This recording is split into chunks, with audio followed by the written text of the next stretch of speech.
입학을 앞두고 있는데 가정 보육 중이시거나 어린이집에서 유치원으로 옮기신다면 이 영상 꼭 보세요.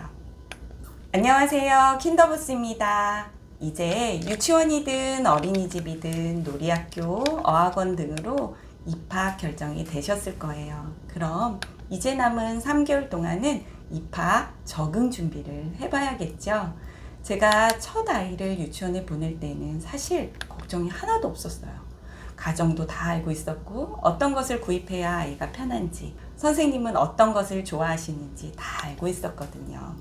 그런데 초등학교를 보낼 때는 완전 미지의 세계더라고요. 그런데 저희 학부모님 중에서 초등학교 선생님이신 분이 계셨는데 초등학교 입학 전 부모 교육이 참 그때는 도움이 많이 됐었습니다. 역시 킨더부스처럼 전공하시고 내 아이를 키우신 분들의 강의는 뭐가 달라도 다르더라고요. 그때의 고마운 마음을 되새기며 유아교육 기간이라는 미지의 세계에 입학과 적응을 돕는 꿀팁을 준비했습니다. 저는 5세 반 아이들과 13년을 함께 했으니 믿으셔도 되겠죠? 발 빠르신 국장님들은 벌써부터 유치원에서 이렇게 하면 선생님한테 혼나 하시면서 아이들을 꾸짖으시고 혼자 하라고 하고 큰일 났다면서 아이들을 다그치시고 계실 텐데요. 그러실 필요가 전혀 없는 게 혼자 해야 한다고 겁을 주고 난 이제 죽었다. 유치원은 갈 곳이 못 되는구나 라는 생각이 들게 하시면 절대로 안 됩니다. 만 3세가 되어 유치원 입학 전에 꼭 해야 할 것들은 첫째, 오리엔테이션 기간에는 열일을 제치고 꼭 참여하셔야 합니다. 대부분의 유아교육 기간은 오리엔테이션 과정이 있습니다. 처음부터 등원해서 오후 2, 3시까지 점심 먹고 오는 기간은 거의 없을 거예요. 적응을 돕기 위해 처음에는 1시간, 2시간 간식 먹고 귀가하게 되고 2주 정도 지나야 정상 운영이 된답니다. 맞벌이 부부들은 이 시기가 정말 힘들어 하는데요. 저도 그때 직장을 다녔었던 시기라 2주 동안은 저희 남편이랑 저희 언니가 번갈아 가면서 회사에 반차를 쓰고 아이의 적응을 도왔던 기억이 있습니다.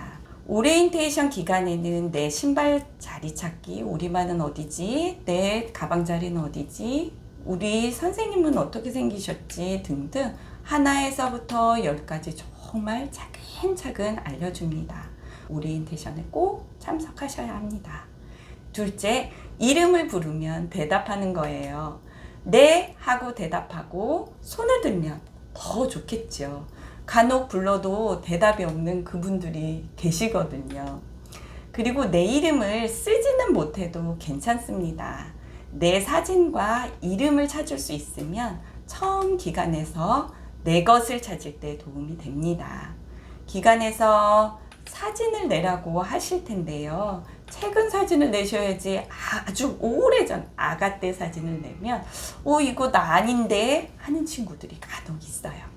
셋째, 인사하는 것은 전혀 돈 안 들이고 귀여움과 이쁨을 독차지할 수 있는 좋은 방법입니다. 5세 반에서 교사가 인사하기 전에 먼저 선생님 안녕하세요 하는 아이들은 그리 많지 않습니다.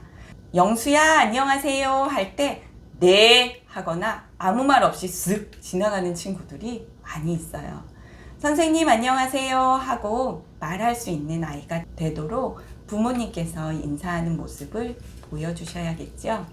그리고 고마워, 미안해, 괜찮아 라는 말도 아이에게 표현해 주시면 더 훌륭한 어린이가 될 수 있습니다.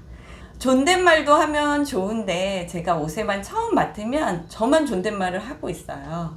그랬나요? 하면 하다가 학기말이 되면 그제서야 이 말투가 아주 세련돼지고 상대에 따라 적절한 말을 사용하게 된답니다. 넷째로는 겉옷 입고 벗기입니다. 겉옷에 단추가 많은 옷은 학기 초에 절대 입히시면 안 되고요. 지퍼를 내려서 벗고 옷을 정리하는 습관을 들이는 것이 가장 좋습니다. 애벌레처럼 쑥 빠져나오지 않도록 혼자 할 수 있는 기회를 가정에서 많이 주시고요.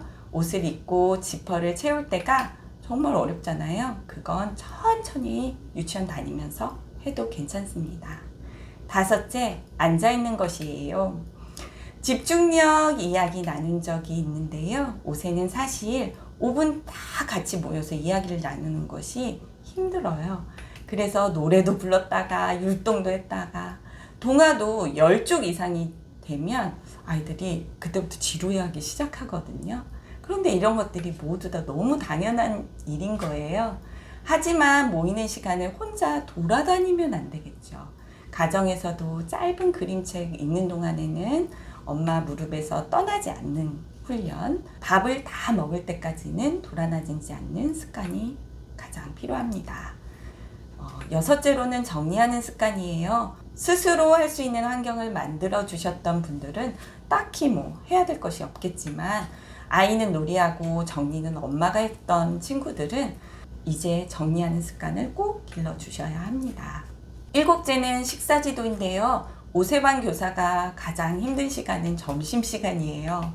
오세반 선생님들은 3월 한 달 동안 식사를 거의 제대로 하지 못하시고 끝나고 먹거나 2, 3분 만에 후다닥 먹게 되는데요.